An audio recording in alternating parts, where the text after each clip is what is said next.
Start off by talking about Wiley. The reports we're getting right now are very positive. He has movement and sensation in all of his limbs. We're waiting on a CT scan for confirmation. But again, things are trending the right way. Obviously, he is in all of our prayers, and that is our focus as a football team right now, is thinking about him. Anything we can do to help him, we will. The game, we're not quite there. We're not quite there to play an ACC bowl team, a team with 23 fifth-year seniors. I hoped we could compete better than we did today, and we'll keep fighting. We're going to continue to try to respond in the right way when things go wrong, when adversity strikes, which it does in every football game.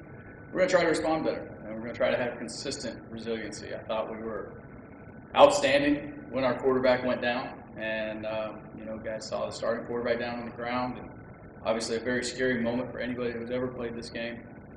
And then they punch the ball in the box. Our defense goes three, it makes them go 3 and out. We get it back and score again, and now it's 14-14. And then a couple things don't go our way, and we get a ball thrown over our heads. And then the most disappointing thing in the game to me is as well as our defense has played this year, for us to do something crazy on the goal line on offense, and for them to get the ball at I can't remember if it was the 4 or the 6 yard line, and the first play, when all we're talking about doing is fighting for each other, and we let that ball go 94 or 96 yards for a touchdown. That was as disappointed as I could be for our guys, in our guys. I just think so highly of our defense that should never happen no matter who the heck we're playing. Offensively, I'm glad that our guys kept fighting in that fourth quarter, and they had the right mindset. They were challenging each other still as the game went on. So really pleased in that. Got a lot to work on. I really think that we'll look at the film and we'll still see some good things that happened in this game. But consistent resiliency is what I'm really asking these guys for right now. A way to find a way that no matter what occurs, we're going to be able to do our job and up the play of our brothers around us. With that, I'll open up for any questions. Coach, what explanation did the referees give you on the no targeting call for the play on Wiley? They said it was shoulder to shoulder. I saw the jumbotron, and it didn't appear that way to me. The way it works, the white hat was very clear to me that they had a great replay in the booth, and so that is one person in the booth that is charged with making that decision, and we'll see. Can you talk a little bit about the running game today? I think you had 6 yards per carry against Army, but 1.8 today. Yeah, I mean, Glenn, it wasn't as good today. They had a great plan on defense. They made things really tough and really muddy. I don't think it was that the runners didn't do well or the offensive line didn't do well. We didn't open up holes the way we did against Army. It was very clear that we weren't able to move those guys, and they didn't slant in and out of things like maybe Army did. We did a great job catching up to Army on some movement and handling movement, and it opened up some big holes.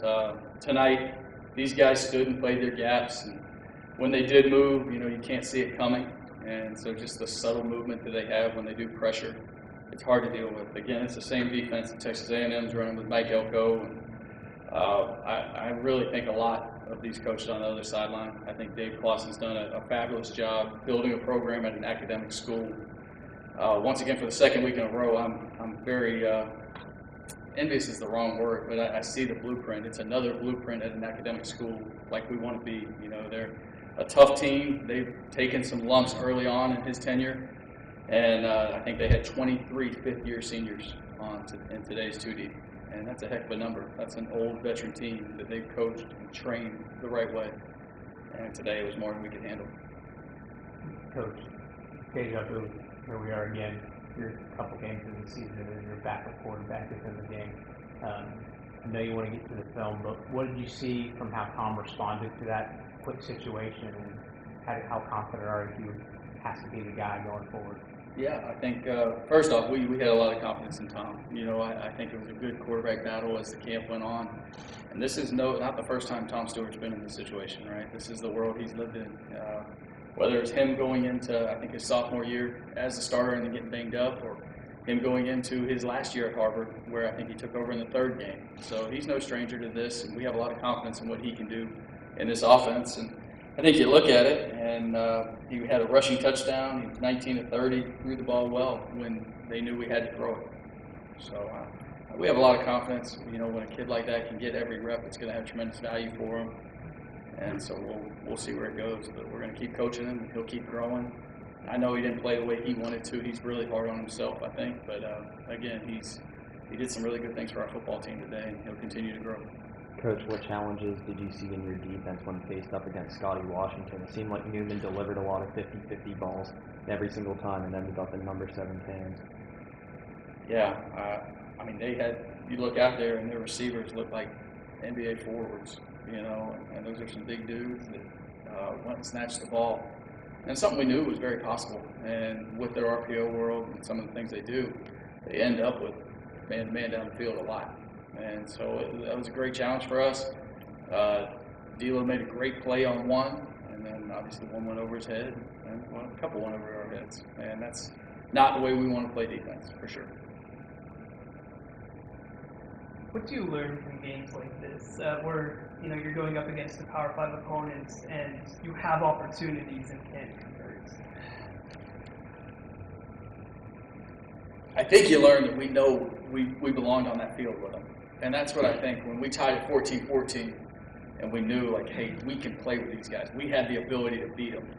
I was actually optimistic that the body blows we had would pay a dividend. I thought that the heat would affect them more than us. I don't know that it really affected anybody at the end of the day. We did a good job team-wise.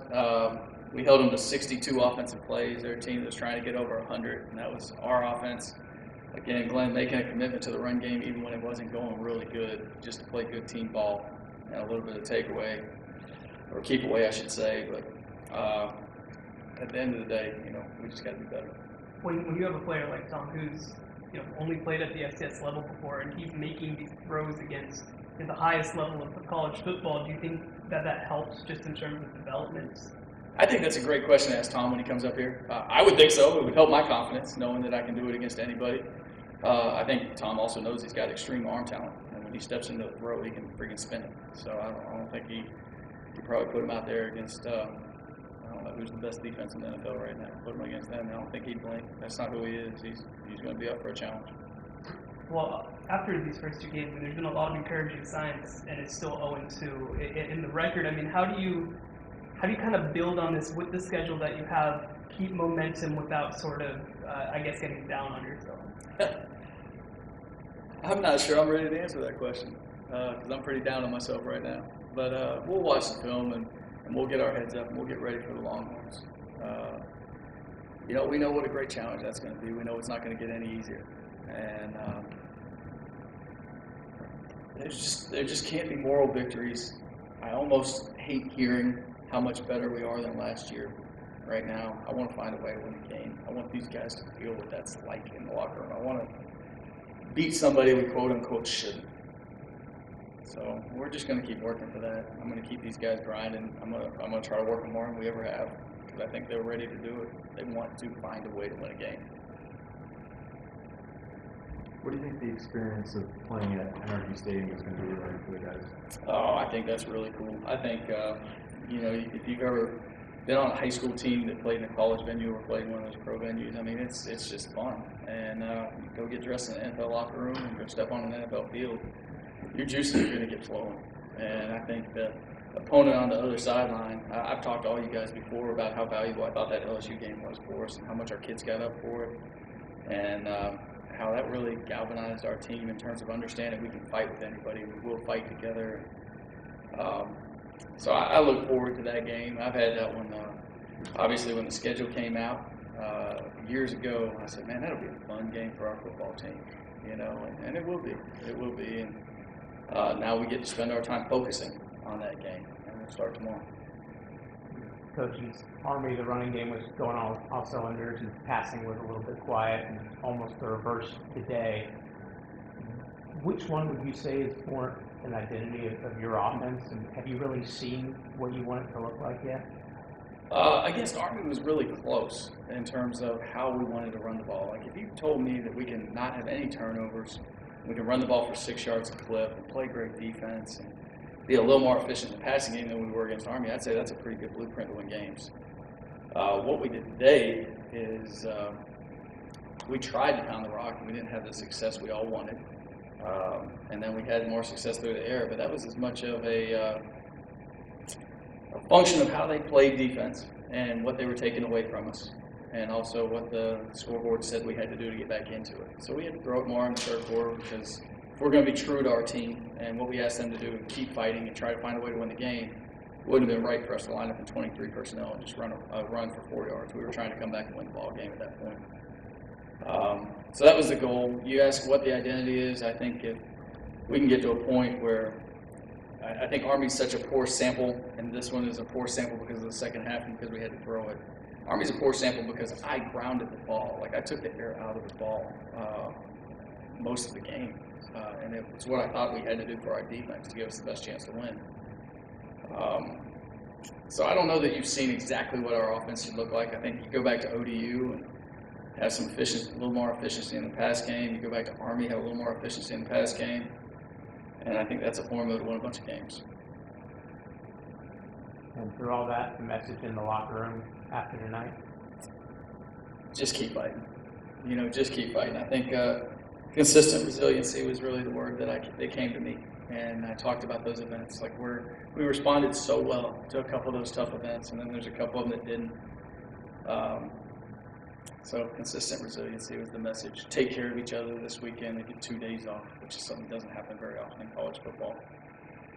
We got the O.J. Dance walk tomorrow, which a lot of them will show up for, and we'll support him and everything he does in his battle to create ALS awareness as well as the things he does for our program.